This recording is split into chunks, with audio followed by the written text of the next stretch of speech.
Bonjour à tous. Où faut-il désormais situer Sylvie Chamougon sur l'échiquier politique guadeloupéen? Pourquoi la conseillère régionale de la minorité est-elle candidate dans la 3e circonscription? Que reste-t-il de ses ambitions municipales bémaotiennes? Sylvie Chamougon-Anneau, candidate aux législatives dans la 3e circonscription, est l'invitée de Franc-Parler. Sylvie Chamougon-Anneau, bonjour. Bonjour M. Fendéré, bonjour à tous les Guadeloupéens et singulièrement à ceux de la 3e circonscription. Vous êtes donc candidate à la députation dans cette 3e circonscription. Après avoir fait l'impasse sur les départementales à Bémao, il y a des combats politiques qui n'en valent pas la peine? Non, ce n'est pas du tout cela. Alors, d'abord, vous avez posé une question qui est très intéressante et ça me permet de pouvoir y répondre. Mon parcours politique. Et je vous répondrai juste après pour les départementales. Mon parcours politique est souvent commenté, mais ça me donne l'occasion justement de pouvoir le clarifier. Je suis celle qui a une ligne politique claire. Pourquoi? Parce que j'ai voulu faire le rassemblement. Et en 2019, j'avais été invitée par les socialistes pour une assemblée, le temps du pays. Et à ce moment-là, nous avons échangé parce que je crois profondément que les intérêts partisans doivent être inférieurs à l'intérêt des Guadeloupéens. Et c'est la raison pour laquelle c'est une collaboration, parce que je crois qu'il y a des idées bonnes à prendre partout. Et surtout les Guadeloupéens, nous devons construire ensemble. Voilà. Donc, au gré des élections, vous pouvez faire l'impasse? Pas du tout. Alors, par rapport à l'impasse dont vous parlez, pour les départementales, je me suis dit c'est important de pouvoir faire émerger de nouvelles têtes, puisque je ne peux pas revendiquer qu'il y ait de nouveaux paysages politiques et que dans mon groupe, je ne fasse pas émerger de nouvelles têtes. Et c'est la raison pour laquelle j'ai fait émerger de nouvelles têtes pour les départementales. Pour autant, j'ai accompagné ces nouvelles têtes parce que j'étais en suppléante pour le 1er canton et j'ai accompagné sur le 2e canton. Donc ça veut dire que je pratique ce que je dis. Ça veut dire faire émerger de nouveaux visages. Très bien. Comment faut-il alors interpréter votre candidature dans cette circonscription, la 3e? Alors, pour la 3e circonscription, vous savez, pour moi, il faut que la voix de la 3e circonscription soit enfin entendue. Nous sortons de 5 années de mesures brutales menées par le gouvernement Macron avec les députés sortants macronistes. Il faut aujourd'hui, et le 11 juin, ce sera un référendum. Un référendum pour stop aux députés macronistes sortants ou à ceux qui sont investis, ou stop, il faudra, et puis, ou encore, c'est leur donner la possibilité de faire un 2e mandat. C'est la raison pour laquelle je suis candidate avec Lucien Bozor, le 5e adjoint de Jocelyn Sapoti, qui me soutient fermement dans cette campagne. Et vous avez parlé tout à l'heure de ma trajectoire politique. Un de mes soutiens, c'est Blaise Aldo. Donc vous voyez bien que je fais le rassemblement, des forces politiques. Certains pourraient dire que vous ratissez large. Alors, ce seront des esprits chagrins qui pourraient dire ça. Moi, ce que je dis, c'est que je fais le rassemblement. Et l'état dans lequel notre population est aujourd'hui, après 5 années de brutalité, de pouvoir brutal, eh bien, nous avons besoin de rassemblement. Et c'est la raison pour laquelle, je le dis très clairement, il nous faut aujourd'hui faire une nouvelle politique avec de nouveaux visages. Et c'est la raison pour laquelle, avec mes soutiens, nous sommes au combat pour la 3e circonscription de la Guadeloupe. Vu vos soutiens justement et la bannière sous laquelle vous vous présentez devant les électeurs, où doit-on situer Sylvie Chamougon sur l'échiquier politique local? Alors, c'est très clair. J'ai dit qu'en cas d'élection, je vais siéger au sein de la majorité du Parti socialiste. Les choses sont très claires. Et je pense que je suis peut-être la seule à avoir cette ligne aussi claire. Quand on connaît votre filiation, c'est un grand écart. Tout à fait. Alors, ce n'est pas un grand écart. Alors, justement, j'ai été élevée dans le gaullisme social. Et ce n'est pas la droite ultralibérale d'Emmanuel Macron. C'est une droite qui croyait aux valeurs du travail et qui croyait aussi en la solidarité. Donc, si vous voulez, on peut appeler ça un grand écart. Moi, j'appelle ça un rassemblement parce que nous sortons de 5 années de brutalité. Et nos députés sortants, comme le prévoit l'article 73 de la Constitution, pouvaient, lorsqu'il y a le travail en commission, pouvaient atténuer la brutalité de ces décisions, mais ils ont préféré la lumière des questions au gouvernement du mercredi plutôt que le travail en commission. Vous avez franchi le pas depuis les dernières régionales et votre élection sur la liste de la minorité. Vous êtes donc une élue de gauche désormais. Alors, le mot désormais, bon, il vous appartient, mais en tout cas, moi, je ne le prends pas à mon compte. Ce que je dis, c'est... Mais votre candidature l'atteste. Oui, mais je le dis très clairement, mais moi, c'est le mot désormais dont vous parlez.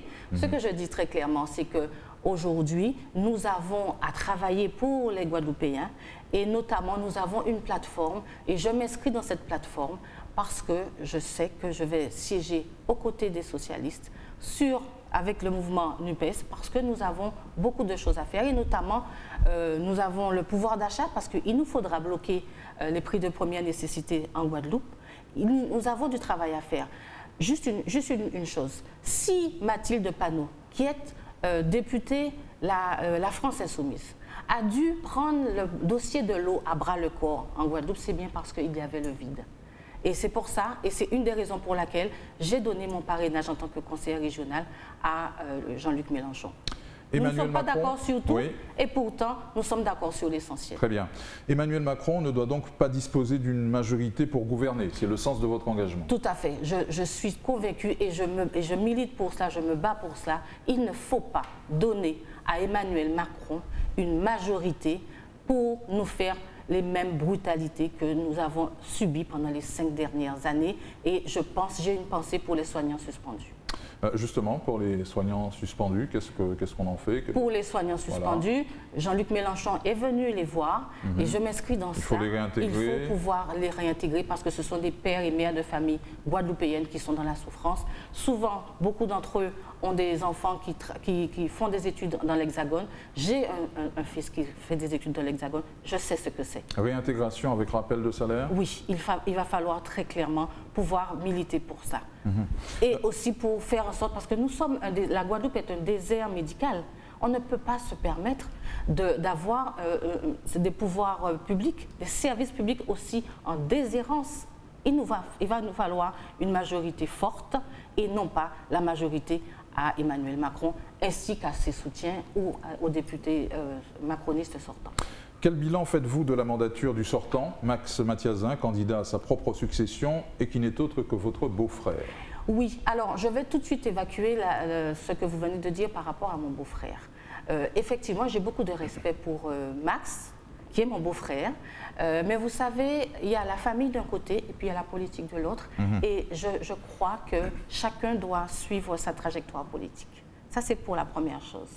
Pour la deuxième chose, donc le bilan que je fais, je l'ai dit tout à l'heure, hein, je fais un bilan de tous les députés macronistes sortants. Ils n'ont pas su, ils n'ont pas pu faire en sorte que dans l'article 73, en travaillant en commission, on peut atténuer les brutalités. Ils n'ont pas su le faire. C'est ce que je dirais. Donc, moi, je dirais très clairement que l'homme, je respecte l'homme. Et d'ailleurs, nous avons des liens de famille, comme vous l'avez si bien dit. Pour autant, la trajectoire politique, je ne suis pas d'accord avec cette trajectoire politique. Et c'est la raison pour laquelle il faut que les députés macronistes sortants ne puissent pas être renouvelés. C'est aussi ça, le jeu politique, ne pas s'encombrer des considérations familiales? Alors, je ne vais pas dire m'encombrer. Je vais dire qu'il faut protéger la famille, et j'ai toujours protégé la famille. Pour autant, il y a des trajectoires politiques et il faut pouvoir les mener. Lorsqu'on a des valeurs qui sont ancrées, j'ai des valeurs d'égalité sociale et je veux pouvoir les défendre, et tout en protégeant ma famille. Quel programme défendez-vous, Sylvie Chamougon-Hano? Nous avons 4 axes sur lesquels nous avons déjà eu à discuter. Sur le pouvoir d'achat, j'en ai parlé tout à l'heure, mais aussi sur l'augmentation des services publics, l'amélioration des services publics, notamment la santé, l'eau. Nous avons le développement économique, mais ce développement économique doit être durable, notamment par le biais de l'écologie. Et en fait, le 4e axe, c'est l'écologie. Parce que j'ai eu à me battre pour le circuit de Supermotard dans la mangrove. Donc, les valeurs de l'écologie, j'y crois. J'y crois et je me battrai pour cela. Mais je me battrai aussi pour mes concitoyens qui ont travaillé pendant des années en Hexagone et qui souhaitent revenir au pays. Ça sera aussi une part de mon engagement, une part de mon travail. Que reste-t-il de vos ambitions municipales bémaotiennes? Elles sont toujours d'actualité? Tout à fait, bien sûr. Et d'ailleurs, je lance un appel aux femmes de Bémao. Je demande aux femmes de Bémao de pouvoir mettre en place la première femme bémaotienne députée de la 3e circonscription. Donc, vous savez, Monsieur Fendéré, j'ai mené un combat en 2020. Ces ambitions municipales, elles sont là. Mais il y a eu une élection, il y a eu des résultats. Je me suis inclinée sur ces résultats. Maintenant, je laisse la municipalité travailler.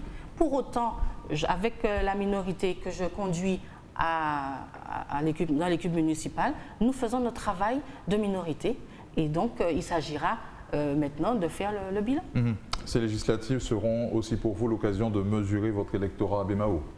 Oui, mais c'est pour ça d'ailleurs que je lance un appel à toutes les femmes de Bémao, par-delà nos esprits partisans.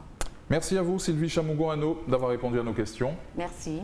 Merci à vous. Merci à la Guadeloupe, merci aux habitants de la 3e circonscription, merci aux Bémaotiens. Merci à vous pour votre fidélité à Franc Parler. On se retrouve dès demain sur votre chaîne locale.